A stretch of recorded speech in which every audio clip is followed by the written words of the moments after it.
She's just a confused old woman, my daughter told the director. Now I own the nursing home. The words, spoken by my daughter Claire, were not whispered.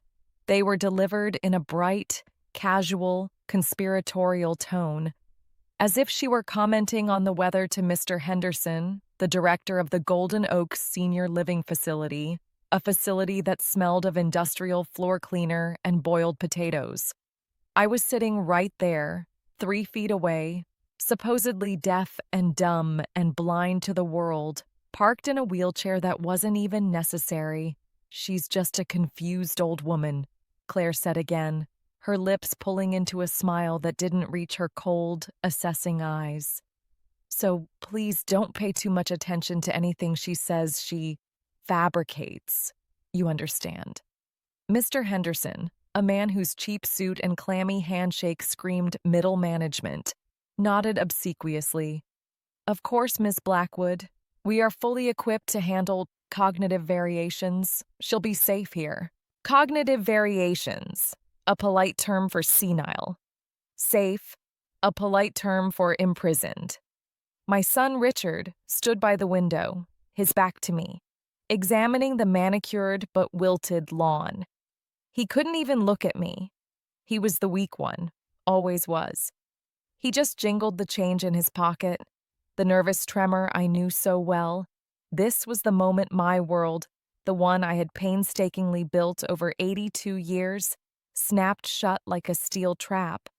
And I, Evelyn Blackwood, the woman they once called the Iron Queen of King Street, was the prey.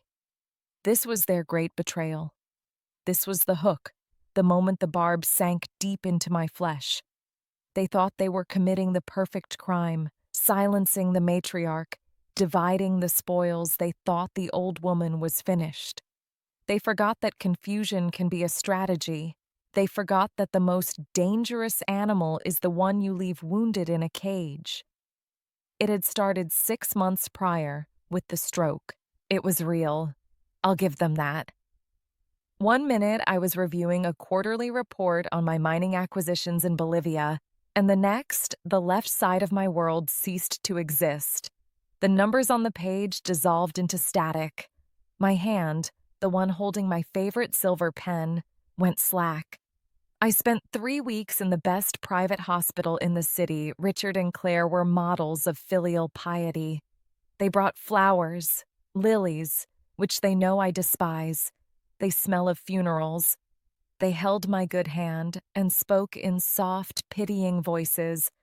"Oh, Mother, you just rest. Don't you worry about a thing, Mother. We'll handle everything." And they did. They handled my lawyers. They handled my board. They handled my private physician, Dr. Allister, a man I'd known for 30 years, who suddenly seemed to take their calls far more readily than mine. The lie was subtle, brilliant in its cruelty. They didn't claim I was insane. They claimed I was incapable. My recovery, however, was faster than I let on. Much faster. The physical therapist was astonished. "Mrs. Blackwood, your resilience is remarkable." I smiled weakly at her. "Just lucky, I suppose." But I knew it wasn't luck. It was rage. Rage is a potent stimulant. I could feel the neural pathways reknitting, fueled by pure, unadulterated spite. My speech returned. My hand regained its strength. But I kept that to myself. I practiced my tremors. I cultivated my vacant stare. I slurred my words just enough. Why? Because in those first few weeks, I saw the jackals circling. I saw the way Richard looked at my portfolio. I saw the way Claire's eyes cataloged the art on my penthouse walls. I decided to play a game. I would play the feeble old woman. I would be their burden. I wanted to see exactly how far they would go. I wanted to give them enough rope. I never imagined they would use it to construct a gallows with me on the platform. The ambush came on a Tuesday. Claire had arranged a family consultation with Dr. Allister. "Evelyn," he said, his tone patronizing, his eyes carefully avoiding mine. We feel, given the stress of your recovery, that a 24-hour care environment would be most beneficial. A nurse, I mumbled, letting my jaw hang slack. At home. No, Mother, Claire said, patting my hand. Her nails, a garish shade of crimson, dug into my skin. A facility. A wonderful place like a spa. It's called Golden Oaks. Richard and I toured it. It's the best. The best. My son, Richard, finally turned to look at me. He looked pale, sweaty. He'd probably been drinking. It's just for rehab, Mother. Just for a little while, to get your strength back. Liar.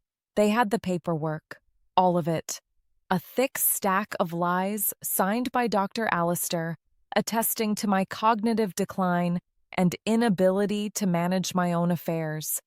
They had petitioned a judge in camera, a secret hearing I was never invited to.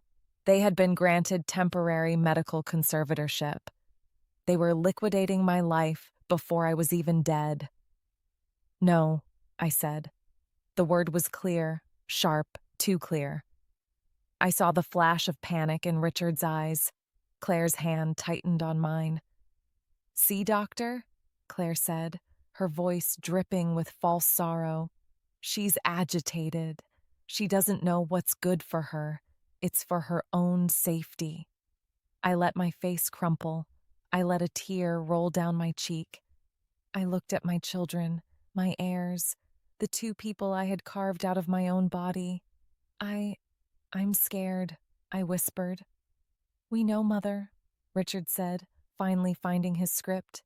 That's why we're doing this. We love you. I have negotiated billion-dollar mergers.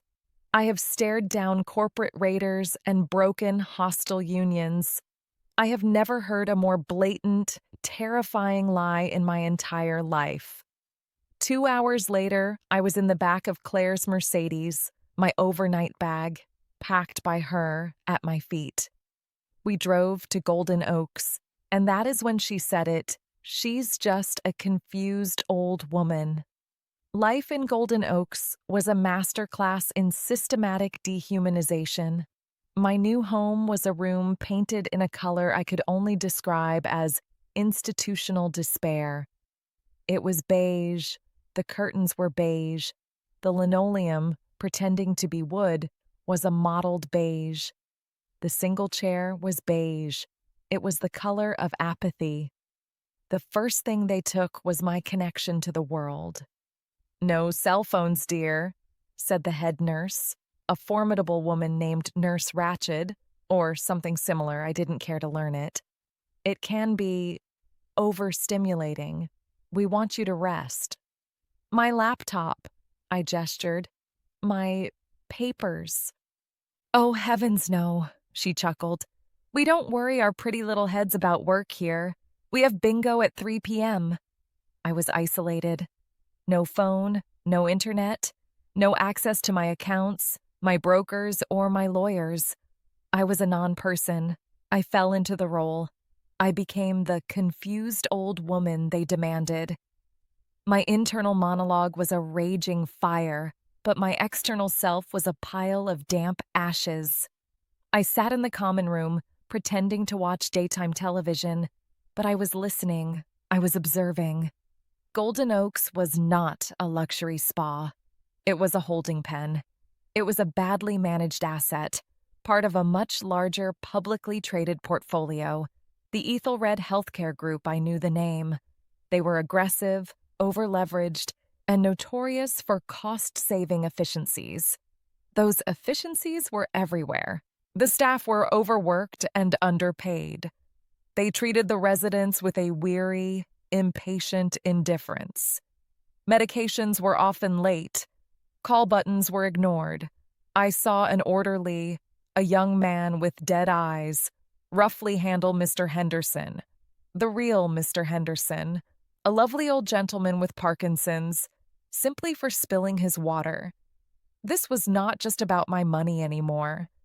This was about them, all of us. We were not patients. We were inventory. We were billable hours. My children visited. Oh, they performed their duty. They had to maintain the facade for the courts. Claire would arrive once a week, smelling of expensive perfume and resentment. She would sit for exactly 20 minutes, tapping her crimson nails on her phone, which she never put away. The penthouse is proving difficult, Mother. She'd sigh, as if discussing a leaky faucet. The co-op board is being difficult about the new buyer. Such a headache. My penthouse, the one I had designed from raw space, she was selling it internal. The buyer is probably lowballing because they know you're desperate, you idiot. You never lead with your weakest position. You're practically giving away a $20 million asset. External, the birds are pretty. I'd say, pointing to a non-existent bird out the window, Claire would roll her eyes and text. Richard's visits were worse. He smelled of fear and expensive scotch. He was sweating, always sweating. The market is just so volatile, Mother, he'd mutter, pacing my small room. Just volatility everywhere. Had to rebalance your portfolio, move things into safer things. Cash. Cash is good. Internal. You're liquidating my stocks in a down market. You're locking in the losses, you fool. You're selling my blue chips to pay for this beige prison and to line your own pockets. You're not a wolf. You're a weasel. External. I miss my cat. I haven't owned a cat in 40 years. Richard would just nod, not listening. Right, Mother, right. Well, good to see you. Looking restful. I was piecing it together. The information gap was closing. They weren't just managing my affairs. They were stealing. They were selling my homes, my stocks, my art. They were cashing out their inheritance before I was cold, using a forged power of attorney backed by a fraudulent conservatorship. They truly believed I was gone. They were dancing on my grave. And I was forced to watch, trapped in my beige room, eating beige food, and smiling my vacant, drooling smile. The rage. It was no longer a stimulant. It was a diamond. It was compressed, hard, and sharp. I began to plan. My body was a liability. My mind was an asset. My environment was a prison. I needed one more asset, a weapon. In my world, the most dangerous weapon has always been information, closely followed by capital. I had no access to the first, but I still had the second. Or at least I hoped I did. Years ago, after a particularly nasty fight with my late husband, he wanted to buy a yacht. I wanted to buy a steel mill. I won. I established an emergency fund. It was a go-to-hell account, a fail-safe. It was not in my name. It was not tied to any of my known banks. It was a numbered account in Zurich, holding bearer bonds, antique, untraceable, and worth a fortune. My children did not know about it. My lawyers did not know about it. My accountants did not know about it. Only one other person in the world knew about it, Daniel Cole. Daniel was not a friend. He was not family. He was, as I'd always categorized him, a useful tool. He had started in my mailroom. I saw the hunger in him. He was ruthless, brilliant, and utterly immoral. I funded his MBA. I backed his first private equity venture. He was now one of the most feared corporate raiders in the country. He worshipped profit, and he owed his entire career to me. I had no phone. I had no email. But Golden Oaks, in its infinite wisdom, offered one amenity to its less cognitively varied residents. A monthly outing. I spent 3 weeks being the model patient. I ate my tapioca pudding. I clapped along, offbeat, to the sing-alongs I let them dress me and wheel me around. "Evelyn is doing so much better," I overheard Nurse Ratched tell Claire on the phone. "She's settling in, becoming much more compliant." Compliant. The word made me want to vomit. Finally, the day of the outing arrived. A trip to the Municipal Botanical Gardens. Claire, surprisingly, volunteered to take me. "Richard and I think the fresh air will be good for you, Mother." I knew why the court was reviewing their temporary conservatorship. They needed a photo op. "See, Your Honor? We're good children. We take our confused old mother to see the pretty flowers." The gardens were lovely. Claire pushed my wheelchair with an air of profound martyrdom. She found a bench by the rose garden, took a dozen selfies with me, in which I looked suitably vacant, and then, predictably, her phone rang. "It's the agent, Mother. I have to take this." She walked 10 paces away, turning her back, her voice dropping as she argued about closing costs. This was it. My heart was a trip hammer. My hands were shaking, and not from my practiced tremor. I had been conserving my strength for this. I had been doing my physical therapy in secret, in the dead of night. Squats, lunges, stretches. My body was still weak, but it was functional. I gripped the arms of the wheelchair and stood up. My legs wobbled. I ignored them. I kept my head down. I adopted the frail, shuffling gait of the elderly. I moved, not toward the exit, but toward the public pavilion, the one with the cafe and the restrooms Claire was still occupied. "What do you mean the escrow isn't funded? I told him." I shuffled faster. Around the corner. Out of her line of sight, I saw a young woman in a sharp business suit typing furiously on her phone, a cappuccino at her elbow. She was a shark. Just like I had been, she would understand urgency. I switched facades. I dropped the confused old woman and adopted the distressed but lucid one. I approached her table. "Excuse me, dear," I said, my voice trembling, but with purpose. "I seem to be in a terrible predicament. My caretaker has my phone, and I have just remembered an urgent life-or-death call I must make to my physician." She looked up, annoyed. She saw my Golden Oaks visitor badge, which I'd forgotten to take off. Her annoyance softened to pity. "Oh, sure. Is everything okay?" "It will be, if I can just make this call," I said. She handed me her phone. "Keep it quick, okay?" I turned my back. My fingers, thick with arthritis, fumbled on the screen. But the number was burned into my memory, Daniel Cole's private encrypted line. It rang once, twice. "Cole." His voice was curt. "Daniel," I said. My voice was no longer the frail old woman. It was the voice that had chaired board meetings. It was the voice that had broken men. There was a dead, profound silence on the other end. I could hear the air conditioner in his office. "Evelyn," he whispered. The shock was palpable. "My God, they said you were non-responsive, that you were gone." "The reports of my death," I said, my voice like ice, "have been greatly exaggerated. I have 60 seconds, Daniel. Listen to me. Operation Nightingale." Another silence.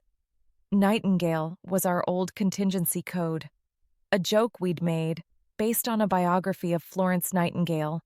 Not the nurse, but the ruthless statistician and reformer.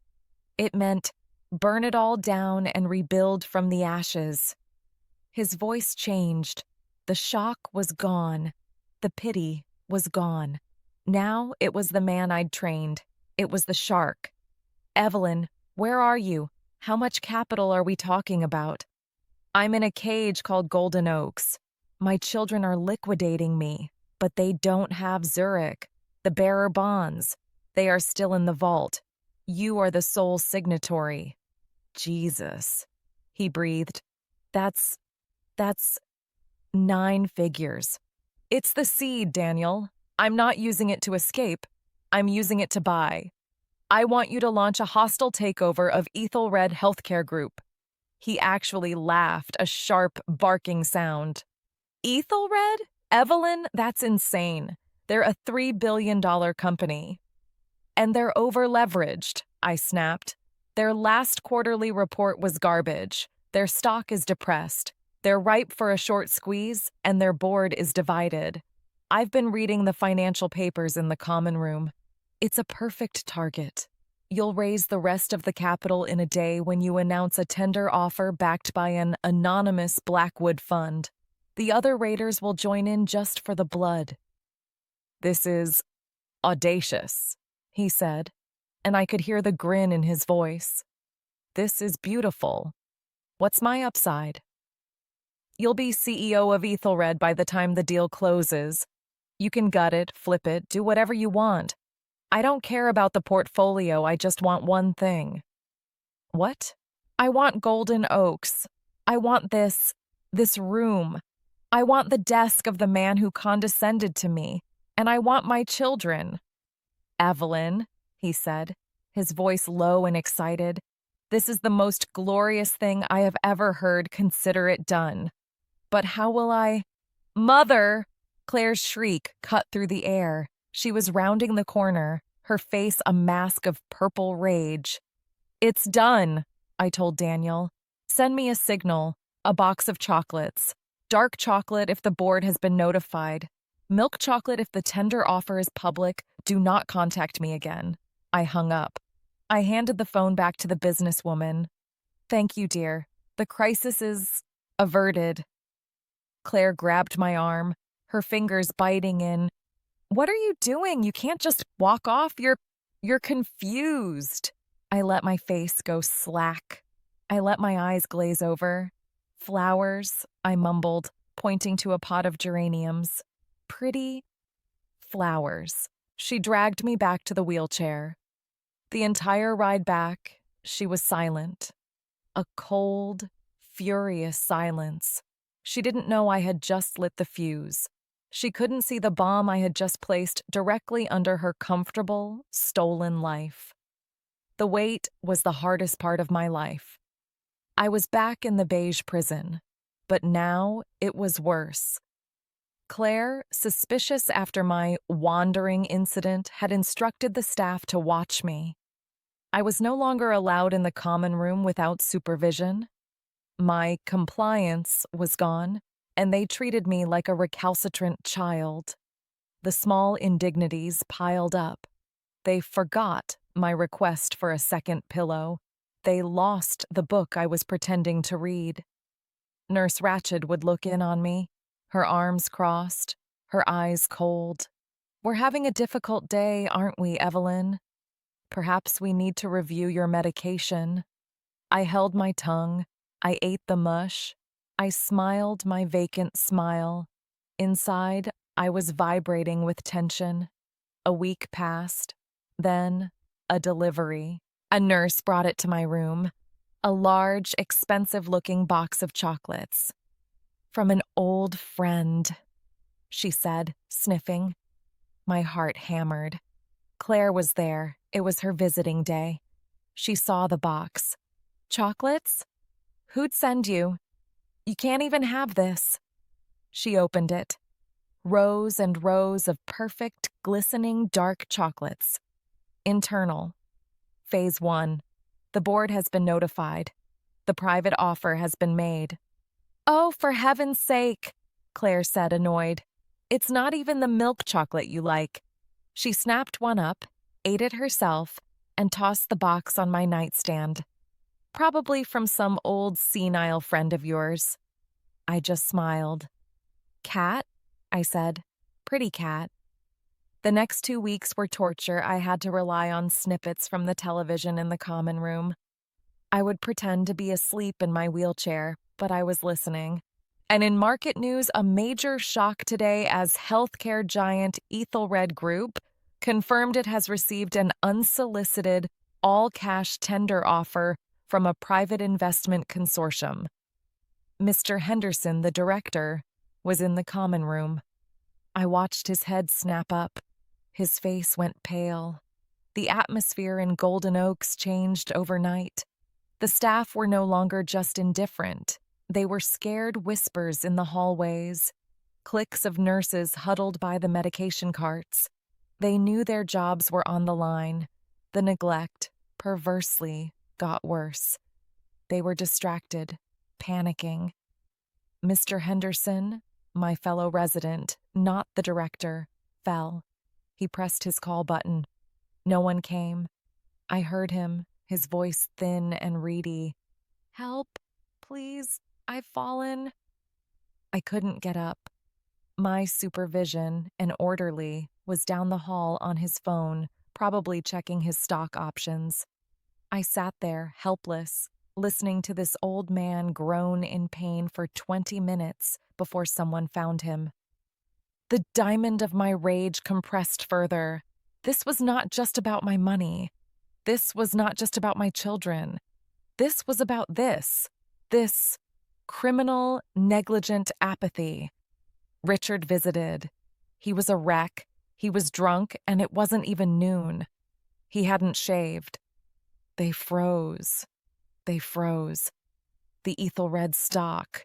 He stammered, pacing my room. "We can't. The broker says, Mother, do you have other accounts?" He knew he didn't know how, but he knew the numbers weren't adding up. The liquidation of my estate had hit a wall called Daniel Cole. Internal, "Yes, Richard, I have this account. The one that's currently strangling your cash flow. You're caught. You're trapped between the assets you stole and the ones you can no longer access." External. "Pudding?" I asked, pointing to my empty bowl. Like pudding," he screamed. A short, high-pitched sound of pure frustration. He punched the beige wall, leaving a small dent. You, useless." He caught himself. He fled the room. The next day, the second signal arrived. Another box. This one, the orderly just left on my bed. I opened it. Milk chocolate. The offer was public. The war was on. The end came faster than I expected. Daniel, it seemed, did not like to play with his food Ethelred's board. Faced with a catastrophic stock plunge and a shareholder revolt, fomented by Daniel's consortium, folded. They accepted the acquisition offer. The deal was done. It happened on a Friday. I knew because the common room TV was on, but the sound was muted. No one was watching. The staff were all huddled in the director's office. The residents were left in the lounge, unattended. A young nurse I'd never seen before, looking terrified, came to my room. "Mrs. Blackwood?" I hummed, pretending to be asleep. "Mr. Henderson, the director, he needs to see you. Now." I let her wheel me down the hall. My heart was not racing. It was cold, steady. A metronome, ticking down the final seconds. She pushed me into the director's office. He was standing behind his desk, his cheap suit soaked with sweat. He looked like he was going to be sick. And then the door opened and Daniel Cole walked in. He was immaculate. A razor-sharp Italian suit, a smile like a shark's. He looked at the director, then at me, still in my beige bathrobe, still in the wheelchair. "Evelyn," he said, his voice booming with good cheer. "Wonderful to see you again. You look rested." Mr. Henderson just goggled. You know this is Evelyn Blackwood," Daniel said. "My mentor, my associate, and, as of 9:01 a.m., the new majority shareholder and chairwoman of the Ethelred Healthcare Group, which means she's your boss." Henderson's mouth opened and closed. No sound came out. "Daniel," I said. My voice was not my confused voice. It was not my distressed voice, it was my real voice. Clear, cold, and utterly in command, Henderson flinched as if I'd slapped him. "Daniel," I said again, "please be a dear and fetch that garment bag from your car. I believe it's time for me to get dressed. And then, please call my children. Tell them there has been a significant change in their mother's care plan. Tell them their presence is required immediately." Daniel's smile widened. "With pleasure, Madam Chairwoman." An hour later, I was sitting behind Henderson's desk. The chair was cheap, but it would do. I was wearing a navy blue St. John's suit that Daniel had brought. My hair was combed back. My face was bare, but my eyes were, I knew, lethal. Daniel stood behind me, to the right. Two other men, with the unmistakable look of forensic accountants, stood behind me to the left. The door burst open. Claire and Richard stumbled in. They were annoyed, harried. "What is it now, Henderson?" Claire snapped. "We are in the middle of a. They stopped. They froze. They saw me. They saw the suit. They saw the desk. They saw the lawyers. This was the moment. The information gap closing not with a whisper, but with a sonic boom. Richard's face went from ruddy to ashen Claire. Her face simply crumpled. The mask of the grieving, put-upon daughter dissolved, revealing the terrified, greedy child underneath. "Mother?" Claire whispered. It was a question. It was a plea. "Hello, Claire. Richard." I gestured to the two beige chairs in front of the desk. "Please sit." They didn't. They were frozen. You're not," Richard stammered. "You're supposed to be confused?" I offered. "An old woman? Incapable? A burden?" I smiled. It was not a nice smile. "That, children, was your critical error in judgment. You mistook a strategic retreat for a rout. You assumed a stroke in the brain meant a void in the mind." "Richard," I said, leaning forward, "you visited me smelling of fear and stolen scotch. You were worried about market volatility. The only volatility was your panic as you tried to liquidate my assets at a 30% loss. You didn't even read the market. You just stole. And Claire," I turned to my daughter, my penthouse. You were having trouble with the co-op board. You were selling my life's work to pay for your trinkets. You held my hand, and your nails dug into my flesh, and you sat there cataloging the value of my jewelry. What is this?" Claire finally found her voice. A trick? You can't. We have the conservatorship," the judge said. "Ah, yes, the conservatorship." I nodded to one of the lawyers. "This gentleman is Mr. Graves. He is not just an auditor. He is from the district attorney's office. He has in his briefcase a copy of Dr. Allister's full, unredacted deposition, given 1 hour ago, in which he admits to perjury, conspiracy to commit fraud, and medical malfeasance, all in exchange for a generous gift to his research fund from you both." Richard made a small sound and slumped against the wall. "The conservatorship," I said, "is dissolved. Your power of attorney is void. All of your sales are frozen, pending a criminal investigation. And as for this facility," I swiveled the chair to look at Henderson, who was trying to merge with the wallpaper. "Mr. Henderson, you're fired." You can't," he squeaked. "I can," I said. "Ethelred Healthcare is now under new management, my management.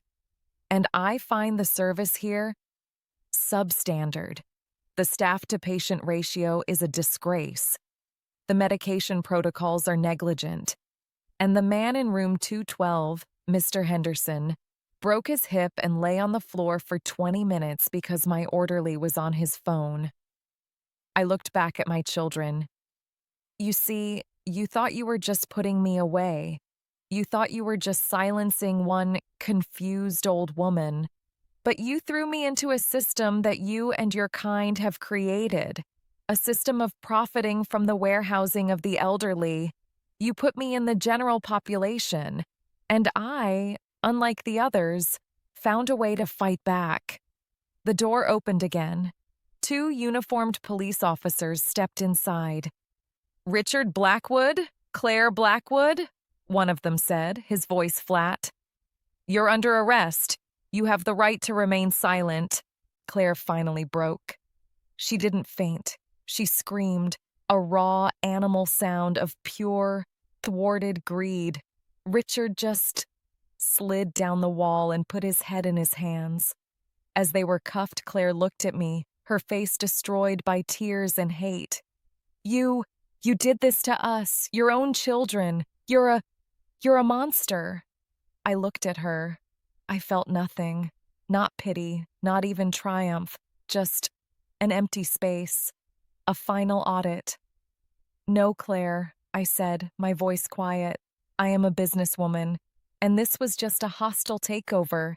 You and Richard, you were just bad assets, and I am simply divesting." They were led out. The wail of my daughter echoed down the hall. The office was quiet. Daniel, the lawyers, and the police were gone. It was just me. I sat behind the cheap desk in the beige room. I owned it all. The desk, the chair, the building, the entire rotten company. I looked out the window. I saw Mr. Henderson, my friend, being wheeled into the garden by a new, attentive-looking orderly. Daniel poked his head back in. "So, boss, what now? We've got a portfolio to liquidate. This company has a lot of dead weight." I stood up. I walked to the window. The rage had burned away the diamond it had formed. It was still there. But it wasn't a weapon anymore. It was a tool. "Now, Daniel," I said, "we clean house, fire the entire Ethelred board, sell the private jet, liquidate the corporate art." "I like it." He grinned. "And then," I said, turning back to him, "you will triple the staff-to-patient ratio in every single facility we own. You will double the food budget. You will create a new oversight board, and its first members will be the residents themselves. And you will change the name of this company. Ethelred sounds weak. We will call it the Blackwood Foundation for Resident Advocacy." Daniel's grin faded. "Evelyn, that's not profitable. We're leaving billions on the table." "I have enough, Daniel," I said. "I have had enough." He stared at me for a long time. He didn't understand. He saw the world in profit and loss. He couldn't see what I saw. My children thought my age was my weakness. They thought my stroke was an ending. They forgot the first rule of power. It doesn't just corrupt, it also tests. They failed the test.